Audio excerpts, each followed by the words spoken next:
Hello mga kasisi, ayan may lilinawagin lang ako marami kasi dito sa mga followers ko na taga-Bantayan ay hindi nila alam na taga-Bantayan ako. Yes, laking ano po ako, pinanganak po ako sa Binaubao. So dito tayo ngayon sa plaza. So pinanganak ako sa Binaubao mga kasisi at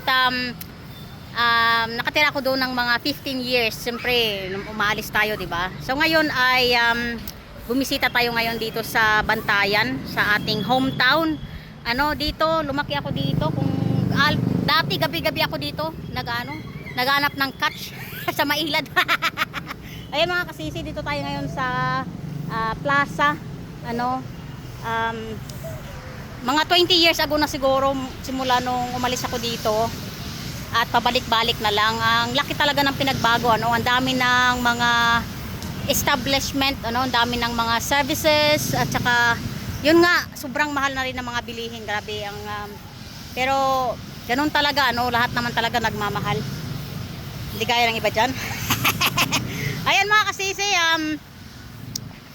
malapit na tayong uuwi. Babalik na tayo sa Australia sa 26 siguro kami alis kasi kailangan nating magbiyahe papunta ng Cebu.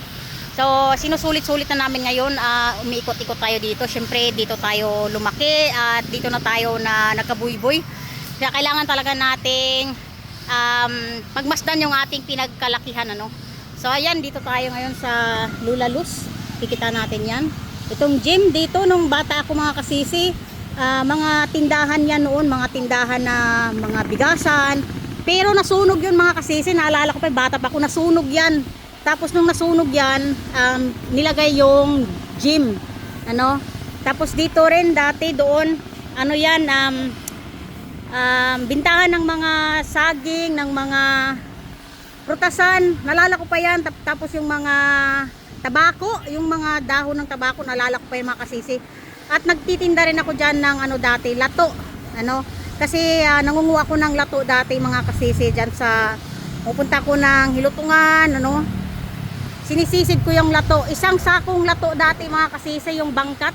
80 pesos lang na nakukuha ko dyan. Tapos pagdating ko dyan sa market, inuutang pa inuutang pa mga kasisi yung ating lato. So ang ginawa ko dyan ay ako yung nanguha ng lato, ako na rin ang nagtitinda. So ako na rin nagtitinda ng aking lato. At yun nga, nagkakakompetensya tayo, may mga kakilala tayo nagtitinda rin ng lato. Ang ginawa ko dyan ay nilalakyan ko yung aking lato mga kasisi, nilalakyan ko yung pundok niya ba.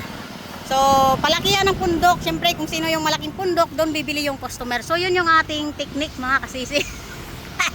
Yes, nakakamiss. At saka, nag-ano rin ako ng kinason. Yes, nangunguha din ako ng mga seashells dati, Tinitinda ko yan.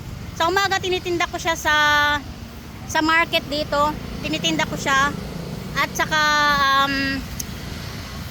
yung mga natin, pag hindi namin nabenta yung shells o yung kinason o yung natin, tinatanggal namin siya sa lagayan niya, sa shells niya, at niluluto namin yan. Pagkatapos namin niluto ay tinitinda ko yan sa gabi sa mga kainuman sa mga beer house, So yun yung hanggang ako noon, nung siguro mga 14 years old ako. Huminto na ako kasi nababastos na ako mga kasisi. Siyempre yung mga lasing-lasing na Kaya yun, nag-aaral ako ulit, pumunta ako ng Baguio. At nung nakapagtapos ako ng Baguio, sa Baguio ay umuwi ako ng Bantayan. Tapos yun, kapag asawa tayo ng Australiano at napunta na tayo sa Australia.